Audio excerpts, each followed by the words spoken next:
Start करने जा रहे हैं हाई स्कूल फिजिक्स।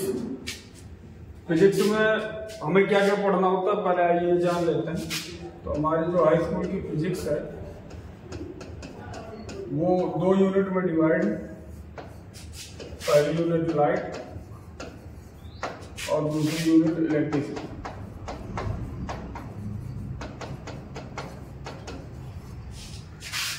इसमें भी हमें 2 चैप्टर पढ़ना होता है और इसमें भी हमें 2 चैप्टर पढ़ना होता है। तो आज हम स्टार्ट करेंगे इलेक्ट्रिसिटी से।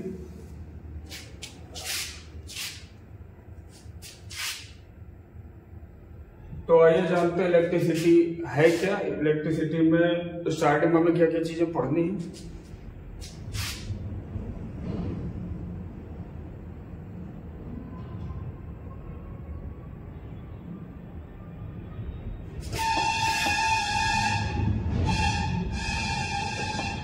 तो आइए सबसे पहले बात करते हैं कि इलेक्ट्रिसिटी है क्या, व्हाट इज इलेक्ट्रिसिटी। तो होता क्या है, सबसे बड़ी चीज आपको बताना चाहूंगा कि इलेक्ट्रिसिटी जो होती है उसकी आत्मा आप कह सकते होता है आवेश। मतलब इलेक्ट्रिसिटी के केंद्र में आवेश होता है। अगर कहीं पर विद्युत आवेश है तो इलेक्ट्रिसिटी होगी, अगर विद्युत आवेश नहीं है तो इलेक्ट्रिसिटी नहीं होगी। मतलब विद्युत का होना और ना होना निर्भर करता है विद्युत आवेश पर। तो उसी के बेस पर हम विद्युत को यदि परिभाषित करें, जनरली हम लोग क्या जानते हैं, जनरली हम लोग ये जानते हैं कि विद्युत का हमारे जीवन में बहुत बड़ा उपयोग है।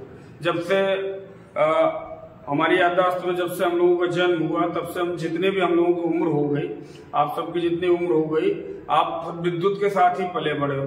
दुनिया भर के कामों में आप विद्युत का उपयोग करते हो। अब वो चाहे आपको ठंडी हवा लेनी हो, ठंडा पानी पीना हो, मनोरंजन के लिए मोबाइल चार्ज करना हो, XYZ कुछ भी करना हो, हर काम में, बहुत सारे हमारे कामों में विद्युत का रोल होता है। अब यदि हम बात करें, ये तो बात ठीक है कि हम सब ने विद्युत का उपयोग पहले भी किया, आज भी कर रहे हैं और आगे भी करते रहेंगे। लेकिन होता क्या है, क्या किसी ने विद्युत को देखा है? जी नहीं, शायद ना मैंने ना आपने। तो विद्युत एक ऐसा माध्यम है जिसे हम देख नहीं सकते हैं, हाँ महसूस जरूर कर सकते हैं। और दूसरा मैंने आपको क्या बताया कि विद्युत का अस्तित्व तो है आवेश से। तो जहां कहीं भी विद्युत आवेश की मौजूदगी हो या विद्युत आवेश एक स्थान से दूसरे स्थान तक जा रहा होगा, ऐसी जितनी भी घटनाएं हो रही होंगी, जितनी भी घटनाएं घटित हो रही होंगी जिनमें विद्युत आवेश उपस्थित होगा या विद्युत आवेश एक स्थान से दूसरे स्थान तक जा रहा होगा, ऐसी जितनी भी घटनाएं होती है, इन घटनाओं का जो समूह होता है वो विद्युत के अंतर्गत आता है और इन सब घटनाओं को हम विद्युत के अंतर्गत पढ़ते हैं। आइए जरा देखते हैं विद्युत क्या है। विद्युत आवेश की मौजूदगी और बहाव से जुड़ी भौतिक परिघटनाओं के समूह को विद्युत कहा जाता है। मतलब जहां कहीं भी विद्युत आवेश उपस्थित है, विद्युत आवेश एक स्थान से दूसरे स्थान तक प्रवाहित हो रहा है, पहुंच रहा है, हाँ, ऐसी जितनी भी घटनाएं होती है, इन घटनाओं का जो समूह होता है उसी को हम लोग विद्युत के नाम से जानते हैं। विद्युत, जैसा कि मैंने अभी आपको बताया, हम उसको देख नहीं सकते, we can not see, only we can feel the electricity. हम केवल विद्युत को क्या कर सकते हैं, महसूस कर सकते हैं। यह एक प्रकार की ऊर्जा है जिसका प्रयोग हम विभिन्न कार्यों में अलग अलग स्थानों पर करते हैं। घरों में भी करते हैं, व्यापारिक क्षेत्र में, इंडस्ट्रियल एरिया में चले जाए, वहां भी हम विद्युत का अत्यधिक मात्रा में उपयोग करते हैं। तो उपयोग तो विद्युत का हमारे दैनिक जीवन में बहुत प्रकार से, अलग अलग प्रकार से बहुत सारा उपयोग है। लेकिन आज हमें ये जानना है कि विद्युत है क्या, विद्युत के अंदर कौन कौन से एलिमेंट शामिल हैं, क्या क्या चीजें हमें पढ़नी है। तो जैसा कि मैंने अभी आपको बताया कि विद्युत जो है वो निर्भर करती है आवेश के होने या ना होने पर। आवेश की मौजूदगी है तो विद्युत है, आवेश एक स्थान से दूसरे स्थान तक जा रहा है तो विद्युत है। यदि आवेश नहीं है, आवेश की मौजूदगी नहीं है, तो वहां पर विद्युत नहीं।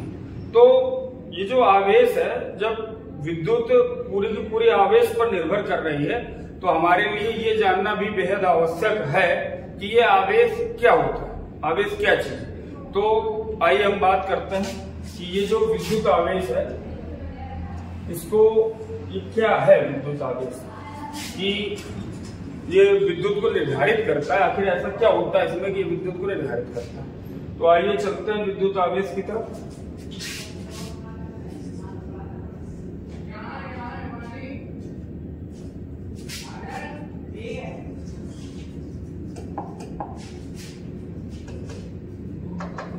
हाँ, तो बात करें विद्युत आवेश, इलेक्ट्रिक चार्ज। जनरली क्या होता है, आवेश की कोई प्रॉपर डेफिनेशन बनी नहीं। आवेश को लोग उदाहरणों से उसकी व्याख्या की जाती है। जैसे जनरली आपने देखा होगा घरों में हमने टेरिकॉट के कपड़े पहन रखे हैं और उनको हम किसी कमरे में थोड़ा बहुत अंधेला है, वहां पर उस कपड़े को उतारते हैं तो उससे एक चिंगारी टाइप की निकलती है। हम लोग कह देते हैं ये आवेश की वजह से होता है। या कभी कोई प्लास्टिक की चीज है, उसको हमने बालों पर रगड़ने के बाद कागज के कुछ टुकड़े फाड़ के डाल लिए तो वो कागज के टुकड़े उस प्लास्टिक की चीज की ओर आकर्षित होने लगते हैं। तो ये जो उसके अंदर आकर्षण का गुण आ जाता है, ये होता है आवेश की वजह से। तो ये तो कुछ उदाहरण बताया जाता है। अगर हम उसको परिभाषित करना चाहें कि एक्चुअल में आवेश होता है, तो मैंने जैसा कि अभी आपको बताया कि विद्युत का अस्तित्व आवेश से। अगर किसी पदार्थ में आवेश उपस्थित है तो ही उस पदार्थ में विद्युत होगी या विद्युत के गुण होंगे या विद्युत क्षेत्र होगा। आवेश अगर कहीं पर नहीं है किसी वस्तु के अंदर, तो इसका मतलब ना उसके अंदर विद्युत होगी, ना उसके आसपास कोई विद्युत क्षेत्र होगा और ना ही उसके अंदर कुछ विद्युतीय गुण होंगे। होता क्या है, हर वस्तु जो होती है वो अपने कुछ गुण रखती है, लेकिन होता क्या है, जब किसी वस्तु में आवेश पहुंच जाता है तो वो वस्तु अपने सामान्य गुणों से कुछ अलग गुण प्रदर्शित करने लगती है। ठीक है, तो अगर हम आवेश को कम शब्दों में कहना चाहें तो हम आवेश के बारे में यह कह सकते हैं कि विद्युत आवेश जो है वो किसी वस्तु का ऐसा गुण होता है कि अगर वो उस वस्तु में मौजूद है तो वो वस्तु अपने आप में कुछ विद्युतीय गुण प्रदर्शित करेगी या उस वस्तु के आसपास विद्युत क्षेत्र पाया जाएगा। जैसा कि आप लोगों ने लोअर क्लासेस में पढ़ा होगा, जैसे कोई मैग्नेट होता है, मैग्नेट जितनी कैपेसिटी का होगा उस मैग्नेट के चारों ओर मैग्नेटिक फील्ड पाया जाता है। किसी चुंबक के चारों ओर उसका चुंबकीय क्षेत्र पाया जाता है। इसी तरह अगर किसी वस्तु में आवेश है तो उस वस्तु के आसपास विद्युत क्षेत्र पाया जाता है और वो वस्तु विद्युतीय गुणों को प्रदर्शित करती है। ठीक, तो समझता है, देखिएगा इधर, किसी पदार्थ का वह गुण जिसके कारण किसी पदार्थ में विद्युतीय गुण पाया जाता है। अगर किसी पदार्थ में विद्युतीय गुण है, इसका मतलब उस पदार्थ में आवेश मौजूद है। आवेश की मौजूदगी ही उसके अंदर विद्युत गुणों को समाहित करती है। आवेश नहीं होगा तो उस वस्तु के अंदर विद्युतीय गुण नहीं होंगे। ठीक, आगे, किसी पदार्थ में विद्युतीय गुणों का होना ना होना आवेश पर निर्भर करता है। जब कोई पदार्थ आवेशित होता है तो वो अपने सामान्य व्यवहार से भिन्न गुण प्रदर्शित करने लगता है। जैसा कि अभी मैंने आपको बताया, यदि दो वस्तुएं हैं, एक में आवेश उपस्थित है, एक में आवेश नहीं है, तो जिस वस्तु में आवेश उपस्थित है उसके गुण जिस वस्तु में आवेश नहीं उपस्थित है उससे उसकी अपेक्षा काफी अलग होगा। ये होता है। तो किसी भी वस्तु में किसी भी स्थान पर अगर विद्युत है, विद्युतीय गुण है, विद्युत क्षेत्र है, तो वो आवेश की वजह से ही होता है। कम शब्दों में हम कहना चाहें तो विद्युत की आत्मा आवेश है। आवेश जिस प्रकार सब लोग जानते हो, थोड़ा सा मैं मोटिवेशनल लाइन में पहुंच गया। जैसा कि सब लोग जानते हो कि शरीर का अस्तित्व तो आत्मा से, जब तक शरीर में आत्मा है तब तक शरीर है, जिस दिन आत्मा निकल जाती है शरीर मिट्टी हो जाता है। इसी तरह आवेश की आत्मा हम कह सकते हैं कि आवेश विद्युत की आत्मा आवेश। अगर आवेश है तो विद्युत का अस्तित्व है, आवेश नहीं है तो विद्युत का अस्तित्व नहीं। अब बात करें हम कि कैसी राशि है। हम जैसा कि 9th में हम लोग पढ़ के आए हैं, हमने पढ़ा था फिजिक्स में कि जो भौतिक राशियां होती हैं उनको दो भागों में बांटा जाता है। दो भाग वो मूल राशियां, व्युत्पन्न राशियां वो अलग, और दिशा और परिमाण के हिसाब से हम पढ़ते हैं कि भौतिक राशियां दो प्रकार की होती हैं, सदिश राशियां और अदिश राशियां। तो बात करें अगर आवेश की कि आवेश कैसी राशि, तो आवेश आपकी अदिश राशि। मतलब इसको व्यक्त करने के लिए हमें सिर्फ और सिर्फ परिमाण की आवश्यकता होती है, दिशा की कोई आवश्यकता नहीं। ये नहीं बताना पड़ता कि आवेश पूर्व दिशा में इतना है, कि आवेश पश्चिम दिशा में इतना है, कि आवेश उत्तर में इतना है, कि आवेश दक्षिण में इतना है। आवेश बस उसका परिमाण हम बता देते हैं कि आवेश इतना है, तो उसे उसको व्यक्त कर सकते हैं, इससे ज्यादा हमें आवश्यकता नहीं होती। ठीक, तो आगे बात करें, इसको हम डिनोट कैसे करते हैं, तो इसे Q से प्रदर्शित करते हैं। It is denoted by Q। आवेश को हम Q से प्रदर्शित करते हैं, और इसका जो मात्रक होता है वो होता है कूलम। छोटे मात्रक में माइक्रो कूलम वगैरह यूज होते हैं, जो कि न्यूमेरिकल्स वगैरह में हमें मिलते हैं। ठीक, अब आवेश को यदि हम दूसरे हिसाब से समझना चाहें तो एक और परिभाषा हम इसकी बना सकते हैं सूत्र के साथ। ये मैंने आपको बताया बेसिक फंडामेंटल, कि आवेश जो है वो निर्धारित करता है विद्युत के होने या ना होने। अब यदि हम सूत्र से उसको समझना चाहें तो कैसे समझेंगे, समझिए।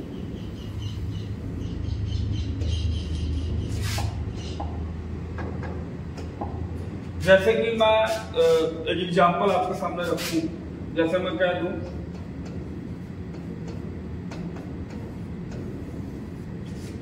सभी लोग जानते हैं 2 का 3 से मल्टीप्लाई करें 6 रिजल्ट मिलता है। लेकिन यदि हम इसको डिफाइन करना चाहें तो कैसे करें, यदि हम 2 का 3 से गुणा कराते हैं तो गुणनफल हमें 6 प्राप्त होता है,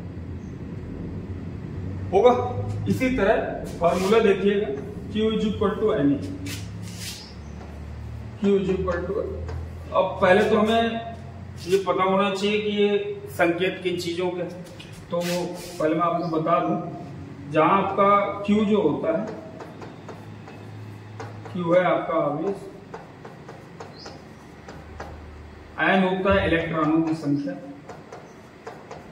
नंबर ऑफ इलेक्ट्रॉन,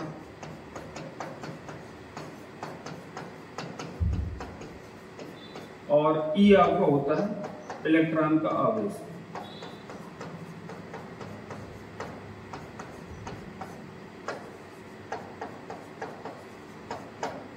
जो कि हम आगे अभी डिस्कस करेंगे, इलेक्ट्रॉन पर कितना आवेश होता है, कैसा आवेश होता है, ये सब चीजें अभी आगे हमें टॉपिक, आगे जो टॉपिक्स आएंगे उनमें हमें पढ़ना है। फिलहाल यदि हम जैसे हम इसको डिफाइन कर रहे हैं, ऐसे यदि इसको डिफाइन करना चाहें तो क्या कह सकते हैं कि किसी पदार्थ में उपस्थित N क्या है बेटा, इलेक्ट्रॉनों की संख्या, किसी पदार्थ में उपस्थित इलेक्ट्रॉनों की संख्या और इलेक्ट्रॉन के आवेश का गुणनफल क्या कहलाता है, आवेश कहलाता है।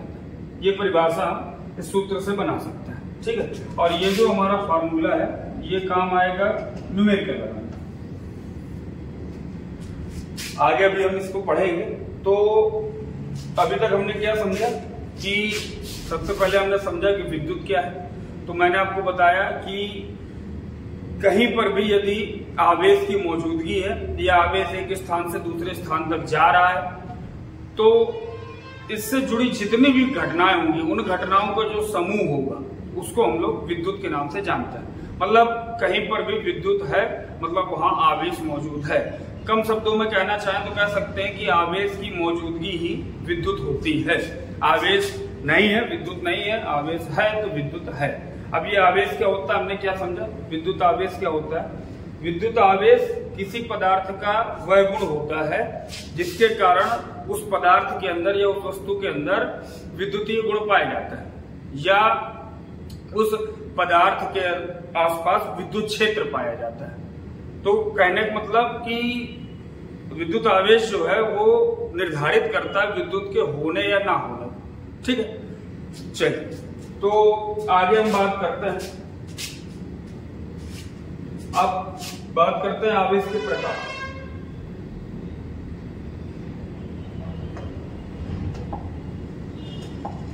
जैसा कि आप सभी ने सुना होगा, आवेश आपका 2 प्रकार का होता है, धनावेश और ऋणावेश।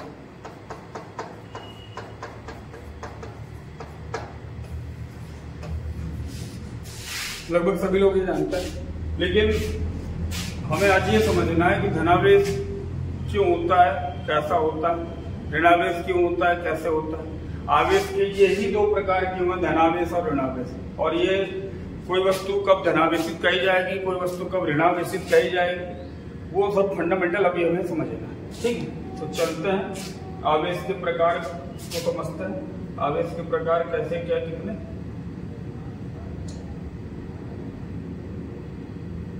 चलिए, हाँ, तो यहाँ हम समझेंगे कि आवेश के प्रकार, टाइप्स ऑफ इलेक्ट्रिक चार्ज। तो पहला तो धनावेश, दूसरा ऋणावेश। ठीक, अब ये धनावेश ऋणावेश क्यों होता है, कैसे होता है, इसको अभी हमें समझें। तो जरा ध्यान दीजिएगा,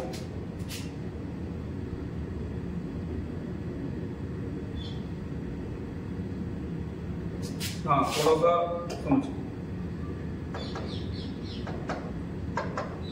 होता क्या है, संसार की कोई भी वस्तु हो, कोई भी पदार्थ हो, वो परमाणुओं से मिलकर के बनी होती है। हर वस्तु, हर पदार्थ में बहुत सारे परमाणु पाए जाते हैं। और 9th में आप सबने पढ़ा होगा कि जो परमाणु होता है, परमाणु के केंद्र में एक धनावेशित भाग होता है जहां प्रोटॉन और न्यूट्रॉन रहते हैं, जिसे हम नाभिक के नाम से जानते हैं। और इस नाभिक के चारों ओर बाहरी कक्षाओं में इलेक्ट्रॉन चक्कर लगाते रहते हैं। ठीक, ये हम सबने पढ़ रखा है। तो आइए उसको समझते हैं। जैसे मान लीजिए फॉर एग्जांपल, मैं यहाँ पर दो अलग अलग पदार्थों के परमाणु ले रहा हूं। मान लेते हैं ये पहले पदार्थ का परमाणु,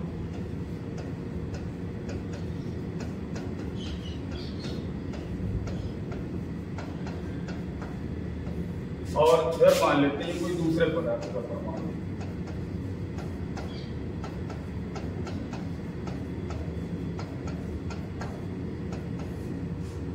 दो अलग अलग पदार्थ के परमाणु हमने ले रखे हैं। अब परमाणु है तो परमाणु के केंद्र में धनावेशित भाग नाभिक के रूप में होगा, और उस नाभिक के बाहर चारों कक्षाओं में इलेक्ट्रॉन चक्कर लगा रहे हैं। तो उसको भी हम स्ट्रक्चर यहाँ पर उसका ड्रॉ कर लेते हैं। पहले पदार्थ का परमाणु, तो मान लेते हैं इसका नाभिक है जहां पर प्रोटॉन और न्यूट्रॉन है, और इस नाभिक के चारों बाहरी कक्षाओं में इलेक्ट्रॉन चक्कर लगा रहा है। कुछ ऐसी स्थिति इसके साथ में होगी। तो दूसरे पदार्थ का परमाणु, इसका भी धनावेशित भाग नाभिक, और इस नाभिक के बाहर कक्षाओं में इलेक्ट्रॉन चक्कर लगा रहा है। अब होता क्या है, एक मिनट यहाँ पर हम इलेक्ट्रॉन शो कर देते हैं। ये आपका इधर इलेक्ट्रॉन आपके बाहरी कक्षाओं में चक्कर लगा रहा है। कुछ ऐसा यहाँ भी।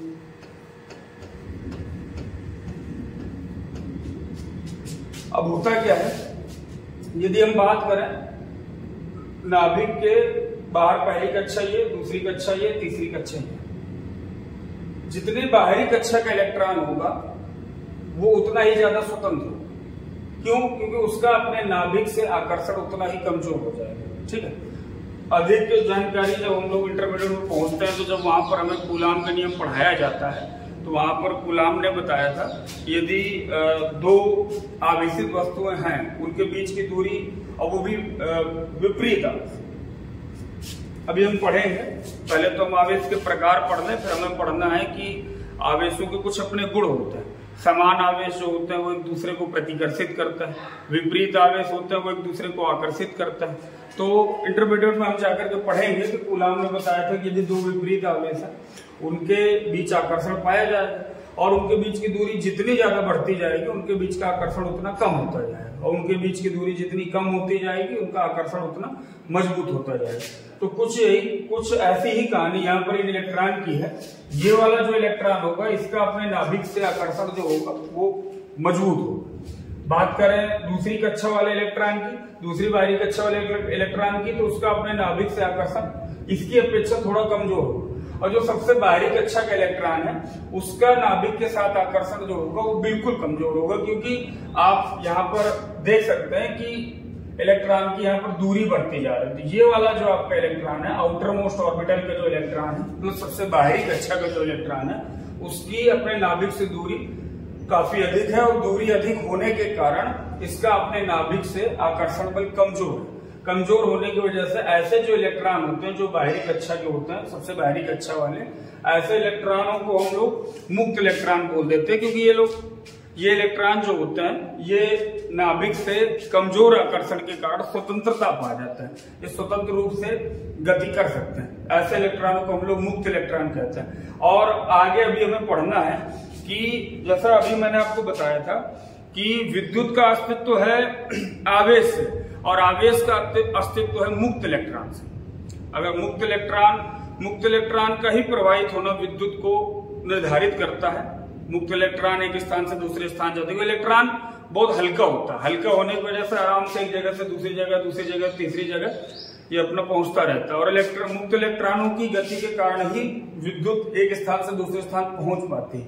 भले हम उसको नाम आवेश का दे देते हैं, लेकिन एक्चुअल में रोल होता है पूरा मुक्त इलेक्ट्रॉनों का। तो पहले हम समझते हैं कि मुक्त इलेक्ट्रॉन होते क्या। तो मैंने आपको अभी क्या बताया, जो सबसे बाहरी कक्षा के इलेक्ट्रॉन होंगे उनका अपने नाभिक से आकर्षण जो होगा बहुत कमजोर होगा। कमजोर होने की वजह से इलेक्ट्रॉन, आकर्षण कमजोर होने का मतलब क्या है? आकर्षण का मतलब खिंचाव। जब इस नाभिक का यहाँ से आकर्षण कम होगा तो इसको उतना ज्यादा प्रबल रूप से आकर्षित खींच नहीं पाएगा। जब खींच नहीं पाएगा तो सीधी सी बात, जैसे 4-6 लोग हुए इकट्ठा और एक दूसरे को कस के पकड़ा तो कोई कहीं नहीं भग पाएगा, है ना। जैसे आपने ठोस द्रव गैस की स्थितियां पढ़ी होंगी, तो ठोस के अंदर जैसा होता है, ठोस के अणु पास होते हैं, सब एक दूसरे से बंधे रहते हैं। द्रव की बात करें तो ठोस के अपेक्षा थोड़ा दूर होता है, आकर्षण बल थोड़ा कमजोर। गैस की बात करें तो उसका अणु और ज्यादा दूर होता है, तो उनके बीच का आकर्षण बल ना के बराबर होता है। वही कहानी कुछ यहाँ पर कि जो आउटर मोस्ट ऑर्बिटल का इलेक्ट्रॉन है उसकी होती है। तो हम ऐसा करते हैं, थोड़ा सा फिगर में संशोधन करते हुए हम सिर्फ सबसे बाहरी कक्षा वाले इलेक्ट्रॉन और सबसे बाहरी कक्षा लिए ले।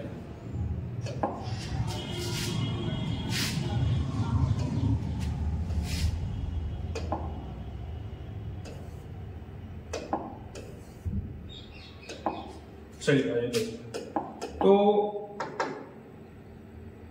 हमें ये समझना है, ये किसी पहले पदार्थ का परमाणु हो, किसी पदार्थ परमाणु हो, ये उसका धनावेशित भाग नाभिक के रूप में जहां प्रोटॉन और न्यूट्रॉन है, और ये उसके सबसे बाहर की कक्षा जहां पर इलेक्ट्रॉन चक्कर लगा रहे हैं। कुछ यही स्थिति इस वाले पदार्थ के परमाणु के नाभिक और बाहरी कक्षा के इलेक्ट्रॉन की। ठीक, दोनों ही इलेक्ट्रॉनों का अपने नाभिक से आकर्षण बल थोड़ा सा कमजोर। एक काम करते हैं, आप ऐसा मान लीजिए कि ये वाला जो इलेक्ट्रॉन है ये इसकी अपने नाभिक से दूरी इसकी अपेक्षा थोड़ा सा कम। तो ऐसा करते हैं, इसको थोड़ा सा पास बना लेते हैं ताकि आपको अच्छे समझ में आ जाए।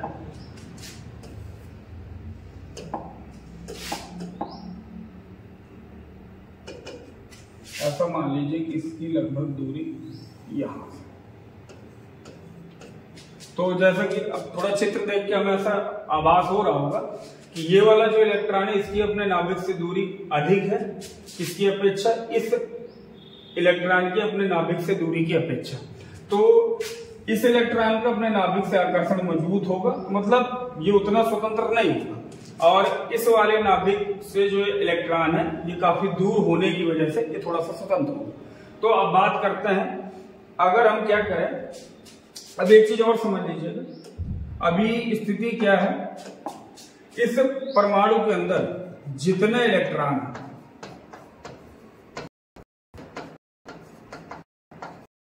उतने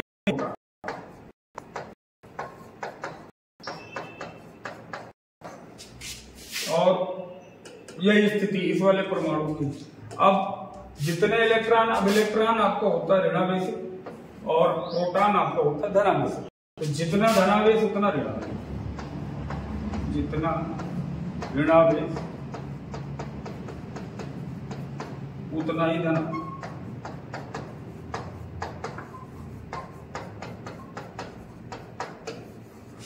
बात करें परिणाम कितना होगा, तो जितना ऋणावेश उतना ही धनावेश। तो परमाणु क्या होगा भाई, मैथमेटिक्स का रूल सब लोग जानते हैं, संख्या प्लस उतनी है माइनस में भी उतनी है, उसका रिजल्ट क्या होगा 0।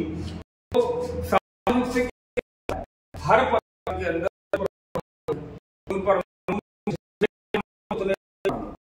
तो आवेश होता है, आवेश हुए भी नहीं, क्योंकि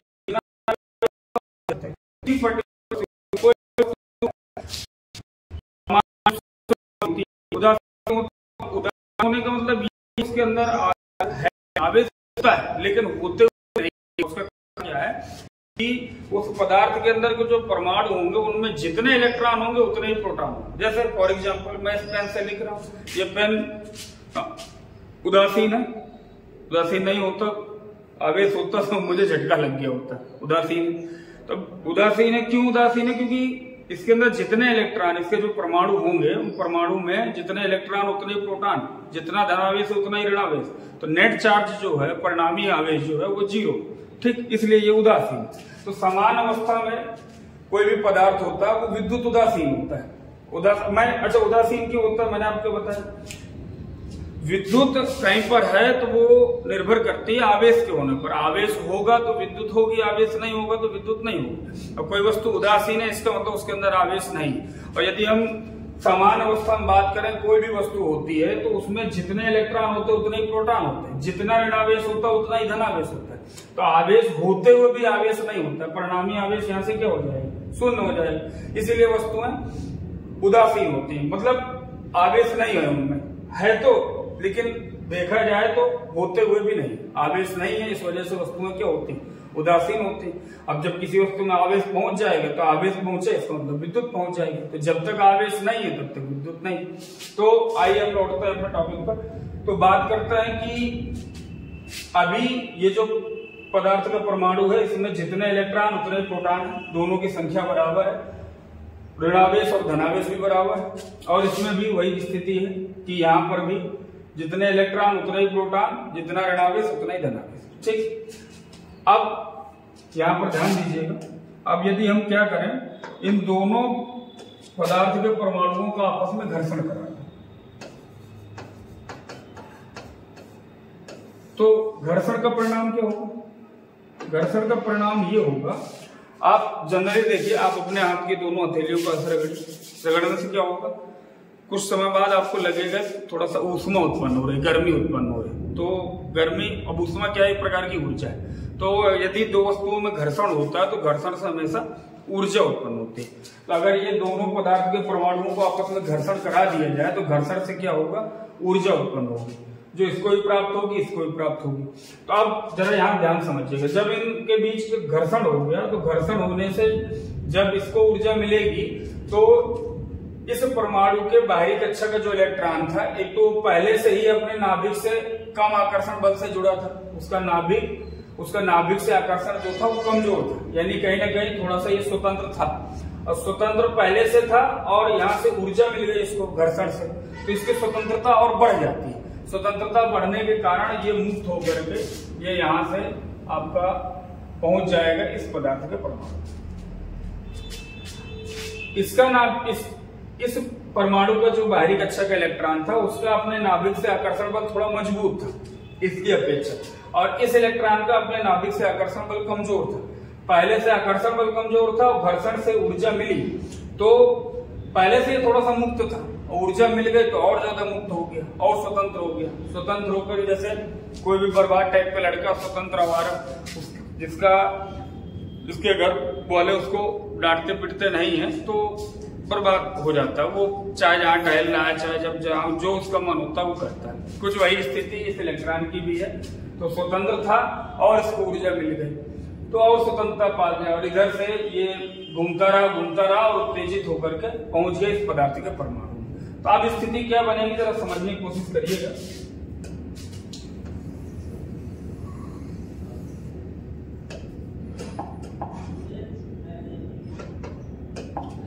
इस पदार्थ के परमाणु से इलेक्ट्रॉन निकला और इस पदार्थ के परमाणु में इलेक्ट्रॉन पहुंचा, तो हुआ क्या? इसमें हुई इलेक्ट्रॉन की कमी। बात समझिए, इसके साथ स्थिति क्या हुई? जब इसका इलेक्ट्रॉन निकल के वहां पहुंच गया तो इसमें हुई इलेक्ट्रॉन की कमी,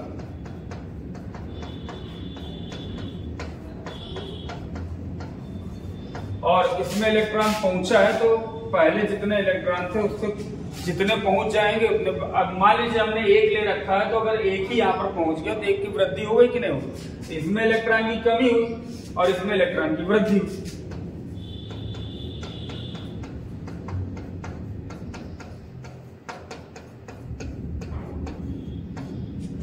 अब यहाँ पर ध्यान देने वाली चीज ये है कि इससे इलेक्ट्रॉन निकला, पहले क्या था? जितने इलेक्ट्रॉन थे उतने प्रोटॉन थे, वह स्थिति इसकी थी। इसमें भी जितने इलेक्ट्रॉन थे उतने प्रोटॉन थे। अब स्थिति क्या है? इसमें क्या हो गया?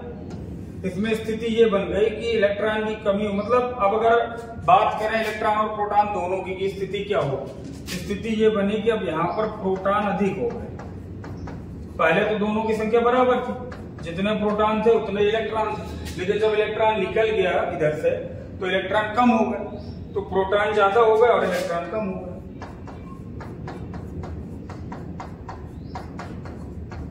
और इसकी बात करते इसकी स्थिति अब क्या हो जाएगी, इसमें भी पहले जितने प्रोटॉन थे उतने इलेक्ट्रॉन थे, लेकिन जब एक इलेक्ट्रॉन इस परमाणु से इसमें पहुंच गया तब यहां पर क्या होगा, इलेक्ट्रॉन अधिक हो जाएंगे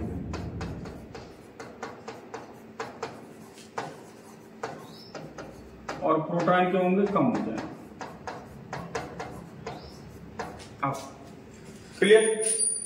अब अगर प्रोटॉन अधिक है इलेक्ट्रॉन कम है तो यहाँ पर अधिकता किसकी होगी, अब प्रोटॉन हमारा धनावेशित होता है, इलेक्ट्रॉन ऋणावेशित होता है। जब प्रोटॉन अधिक है तो यहाँ पर अधिकता किसकी होगी, धनावेश अधिक होगा।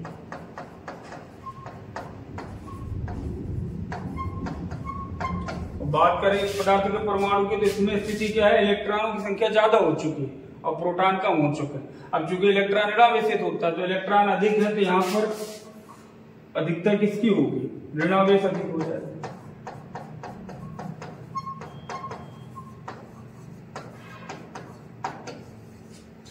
तो फाइनली रिजल्ट क्या होगा, जिस पदार्थ के परमाणु से इलेक्ट्रॉन निकला है उस पर आएगा धनावेश, और जिस पदार्थ के परमाणु ने इलेक्ट्रॉन ग्रहण किया है उस पर आएगा ऋणावेश।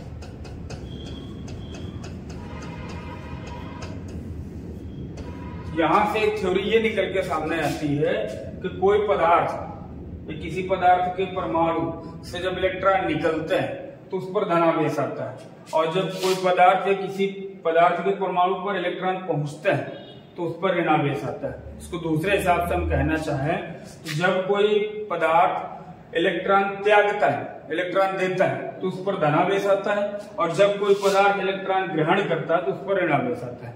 हाँ, जितने इलेक्ट्रॉन ये देगा उतना इस पर धनावेश आ जाएगा, और ये जितने इलेक्ट्रॉन लेगा उतना इस पर ऋणावेश आ जाएगा। तो धनावेश और ऋणावेश निर्भर करते हैं इलेक्ट्रॉन के आदान प्रदान पर। जब कोई पदार्थ इलेक्ट्रॉन देता है तो धनावेशित कहा जाता है, और जब कोई पदार्थ इलेक्ट्रॉन लेता है तो ऋणावेशित कहा जाता है। अब ऋणावेश कितना होगा, धनावेश कितना होगा, ये डिपेंड करेगा ली और दी जाने वाले इलेक्ट्रॉनों की संख्या पर। जितने ज्यादा इलेक्ट्रॉन दिए जाएंगे उतना ज्यादा धनावेश, और जितने ज्यादा इलेक्ट्रॉन लिए जाएंगे उतना ज्यादा ऋणावेश होगा। ठीक। और एक चीज और ध्यान देने वाली चीज ये होती है कि जो इलेक्ट्रॉनों का आदान प्रदान होता है वो हमेशा एक पूर्ण संख्या के रूप में होता है। कभी ये नहीं हो सकता कि कोई तत्व पता चला कि 3/2 इलेक्ट्रॉन दे रहा है, 5/2 इलेक्ट्रॉन ले रहा है, 4.6 इलेक्ट्रॉन दे रहा है, 8.2 इलेक्ट्रॉन ले रहा है। ये कभी इलेक्ट्रॉनों का जो आदान प्रदान होता है वो हमेशा एक पूर्ण संख्या के रूप में होता है। ठीक है। तो अब इसको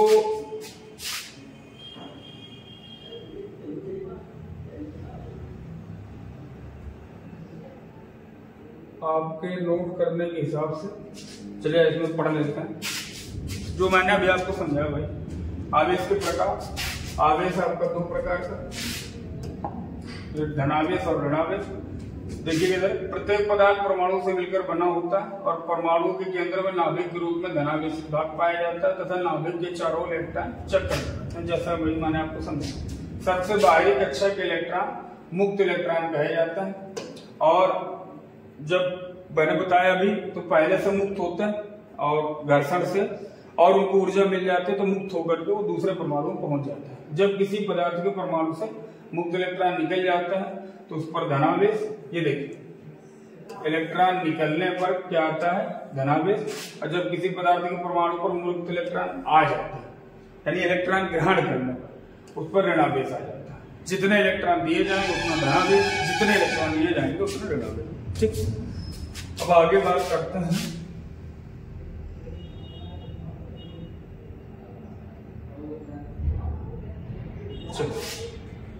एक ये नोट समझ लीजिए जो अभी मैंने आपको समझाया कि इलेक्ट्रॉनों का जो आदान प्रदान होता है वो सदैव पूर्णांक के रूप में होता है, इसलिए धनावेश ऋणावेश भी सदैव पूर्णांक के रूप में होता है। किसी तत्व पर, किसी पदार्थ पर कितना धनावेश कितना ऋणावेश होगा वो हमेशा एक पूर्णांक के रूप में होगा, और इलेक्ट्रॉनों का आदान प्रदान भी हमेशा पूर्णांक के रूप में ही होता है। ठीक है, अब बात करते हैं जो अभी हम डिस्कस कर रहे थे, इलेक्ट्रॉन और प्रोटॉन, सब लोग पहले से जानते हैं उनके बारे में। तो इलेक्ट्रॉन पर बात करें कि आवेश होता कितना है, तो -1.6 × 10⁻19 कूलम, और प्रोटॉन पर जो आवेश है वो होता है आपका उतना ही आवेश, बस प्लस माइनस का अंतर। प्रोटॉन पर आपका +1.6 × 10⁻19 कूलम।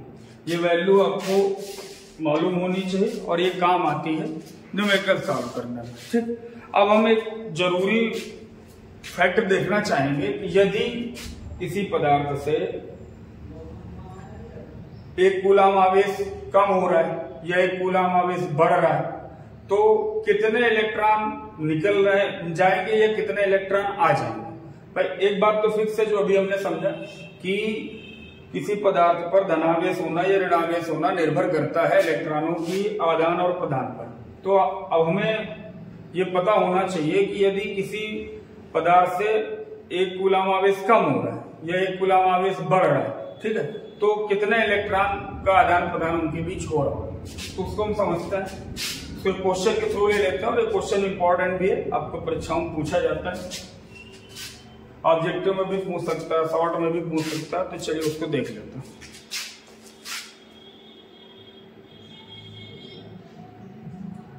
ये आपके सामने क्वेश्चन है, ध्यान से क्वेश्चन देखिए। ये डॉट नहीं है, सॉरी, एक कूलम आवेश में इलेक्ट्रॉनों की संख्या, मतलब कितने इलेक्ट्रॉन मिलकर के एक कूलम आवेश बनाते हैं, ये हमें समझना है।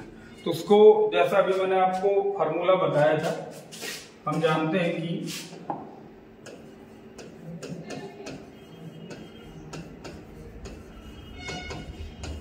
अभी जस्ट हमने पढ़ा Q = N, ये फार्मूला पढ़ा। ठीक, अब यहां पर क्वेश्चन पढ़िएगा, एक कूलम आवेश में इलेक्ट्रॉनों की संख्या, तो आवेश कितना है, एक कूलम, और आवेश हमारा होता क्या है, Q। तो Q की वैल्यू हमें दे रखी है एक कूलम, Q की वैल्यू एक कूलम दे रखी है। हमसे पूछ क्या रहा है, इलेक्ट्रॉनों की संख्या। इलेक्ट्रॉनों की संख्या होती है नंबर ऑफ इलेक्ट्रॉन यानी N, ये हमें फाइंड करना है। इलेक्ट्रॉनों की संख्या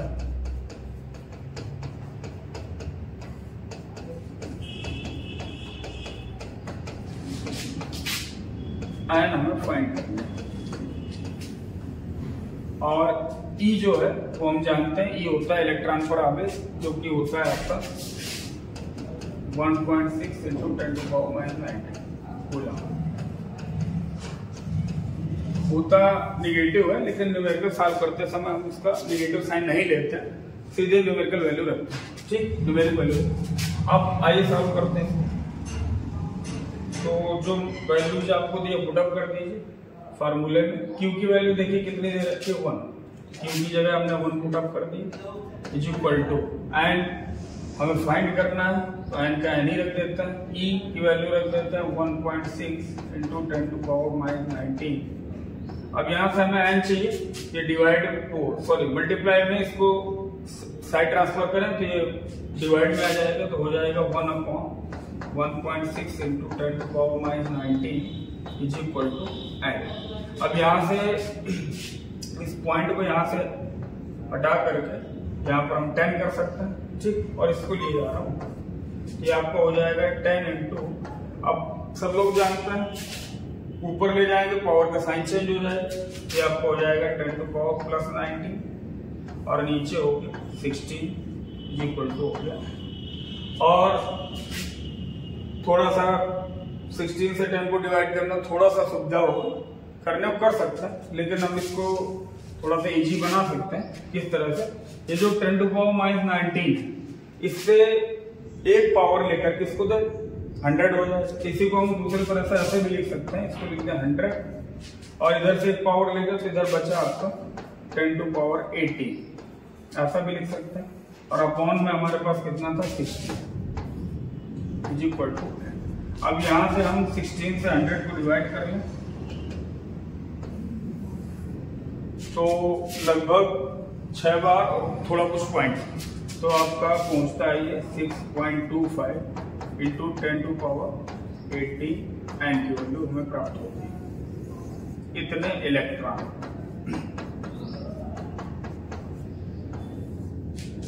तो मतलब क्या हुआ, यदि एक कूलाम आवेश है तो एक कूलाम आवेश कितने इलेक्ट्रॉन मिलकर बनाता है, वो होते हैं आपके 6.25 इंटू 10⁻80, मतलब इतने इलेक्ट्रॉन मिलकर के एक कूलाम आवेश बनाता है। कहीं पर भी यदि किसी चालक में किसी वस्तु, किसी पदार्थ, किसी चालक में एक कूलाम आवेश बढ़ रहा है, इसका मतलब इतने इलेक्ट्रॉन का रोल होगा वहां पर। ठीक है, आप समझ पा रहे हैं? तो एक कूलाम आवेश में इतने इलेक्ट्रॉन होते हैं।